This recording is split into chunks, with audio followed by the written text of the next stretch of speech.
Athletic Everyday Day 6. So today my body wasn't feeling particularly good. Maybe it was just how I didn't really do much all day, so I was kind of stiff coming into this workout, so I spent a bit of extra time skipping, just making sure I mixed it up as well as usual. Today I had some snatch triples and some power clean and jerks, and then towards the end I worked up to a max on my front squat.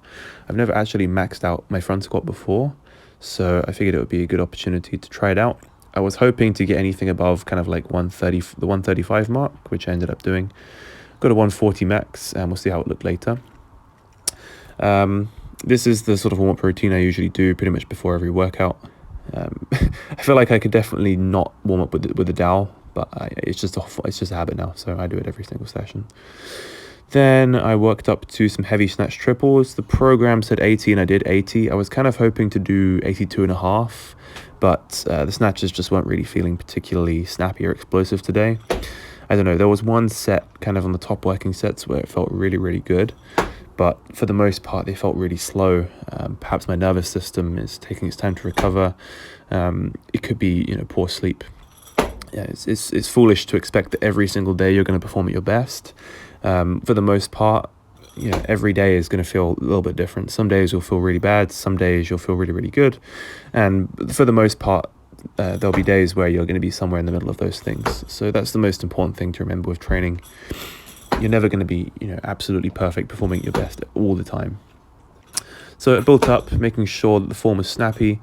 One thing I have tried to focus a lot more on my snatch from watching back videos.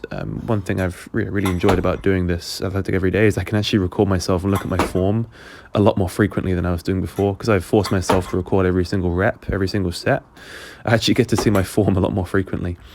And with the snatch, I'm trying to, after the bar contacts the hip, pull it really, really close. So instead of it swinging away from my body, I'm trying to actually bend my elbows a little bit more as I pull it sort of past my shoulders to make that turnover portion a lot more smooth and a lot more fluid, I guess is the word I'm looking for. So this first set of 80, in my head I was just thinking to myself like, oh god, this weight feels so heavy, not really good at all. Almost dropped that one.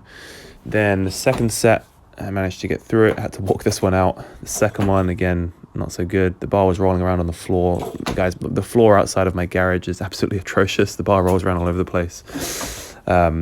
If you guys are working out on this and you're accustomed to normal floors, then yeah, you probably would think it sucks. So this is the set where I missed 3 in a row. A bit of a derp set, but then continued on to the 4th set and made it. Actually, maybe this was the 5th set. This set was probably the best one. These were looking really, really nice and felt nice and solid in the bottom position. Kind of wish I would have done maybe a few more sets. No, this set was the best set. Last set, the catches were nice and solid in the bottom position. And I think I jumped my feet out just about enough. Then I moved on to making sure I warmed up my clean and jerk a little bit more. There's one thing I've not been doing a lot of recently. I usually just jump straight into the first sets. Overhead squat jerk has also been something that's been challenging my overhead mobility quite a bit recently.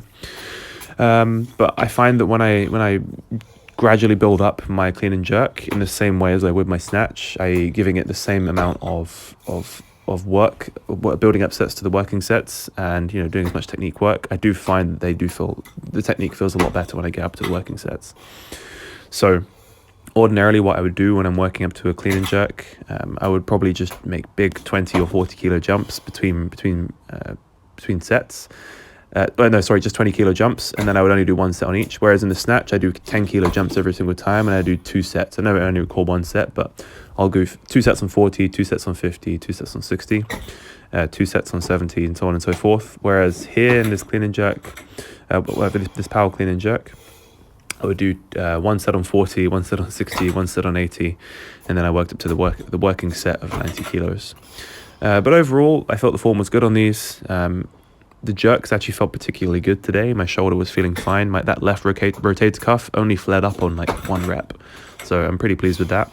This was a top set of 5 sets of 2 with 90 kilos. And yeah, that's pretty much what I was doing on the first day when I recorded this. This is more or less the same workout, except instead of it being back squats, it's front squats.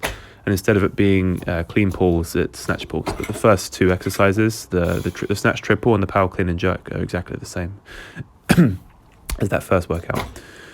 So overall, I was pretty pleased with the form on these power clean and jerks. The jerks felt good, nice and snappy and explosive.